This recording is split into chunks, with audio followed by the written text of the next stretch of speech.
akatambi kenkutandisizza nako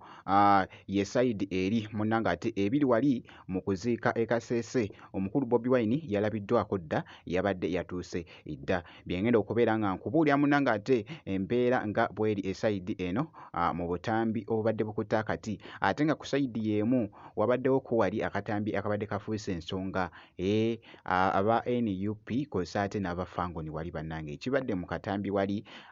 Fangoni awo munnange n'aba NUP awo ensasage badde y'amaanyi nnyo mu katambi okulwanagana awo. Oh my God yonna munnanga ate gye biggweredde byengenda okubeera nga nkutuusako mu maaso awo kakasa nti nno osubscribinga kw'ossa ate n'okulayikinga vidiyo naye mu byonna kansooke ate nkulageko ko wali omukulu Bobi Wine yalabiddwako dda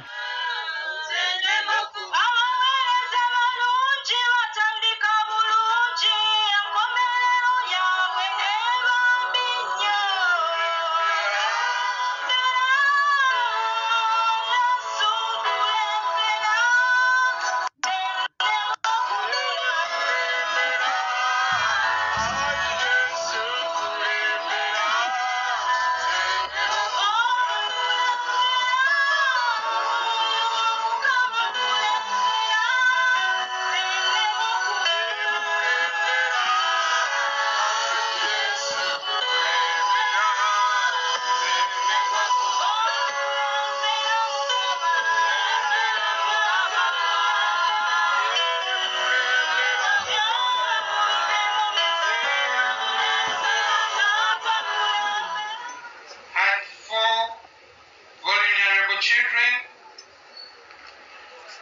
that she was catering for in terms of education. Last but not least, as the family have lost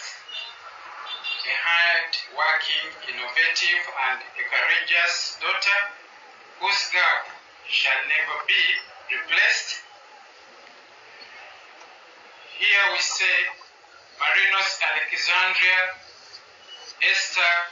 was an icon to the family. When Chogera mu Luganda yali mundu mmenye ku family yaffe, ate yali aina okwagaliza wayimirira mu kintu tadda mabega alemerako,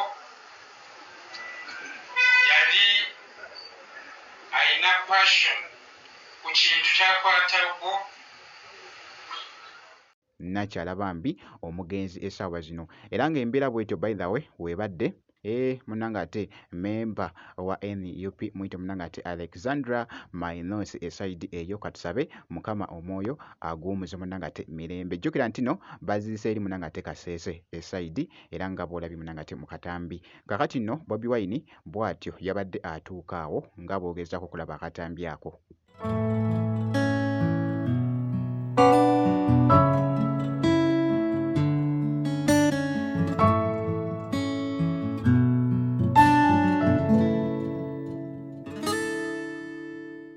Esaidi eyo Bobi Wine bw'atyo bw'alabiseeko esaidi eyo kankongereyo ko wali wabaddewo ko okuziika munnange esaidi eno okuziika kuno munnange wali kwabaddeko ko abafangoni kw'ossa ate n'ab'ekibiina ekya NUP mutuuse obubaka bwammwe microphone eri endala gye bumpa era njagala mudde wali babalabe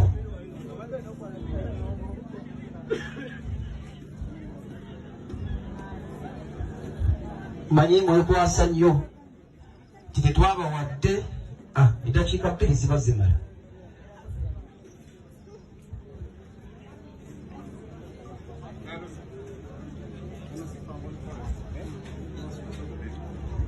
wano munaasonyiwa nange nze ndi munyabaabufuzi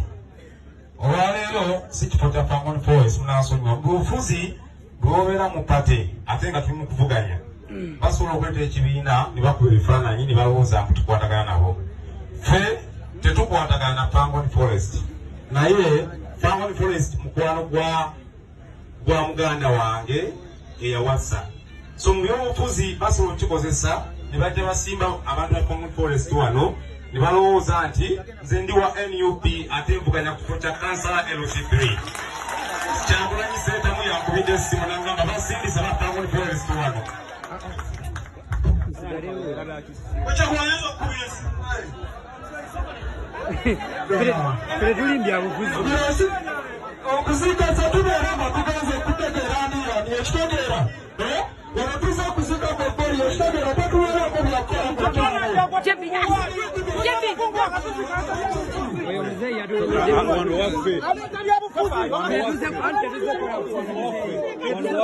wano waffe omanye wantu waka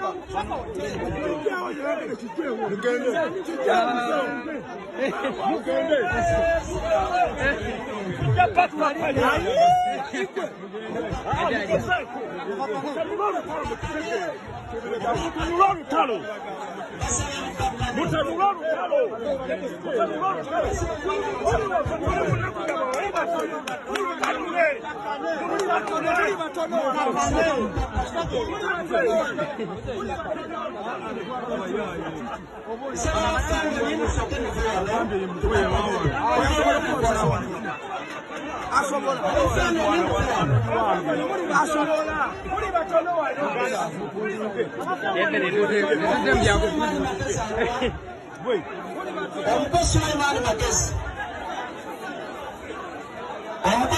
magezi jangu wano basaba banyama basaba tukakane. Embeera nno nkugambye tebadde nnungi n'akamu munnange ate mu kuziika esaidi era nga bw'olabye munnange mu katambi ako akabadde ka tradinga wali munnange ate ku mukutu ogwa TikTok esaidi eyo bwenti bwenkoze nno bwenti bwenkoze esaidi akosa na wano omukulu Bobi Wine nga atuuka munnange ate wali mu kuziika Kasese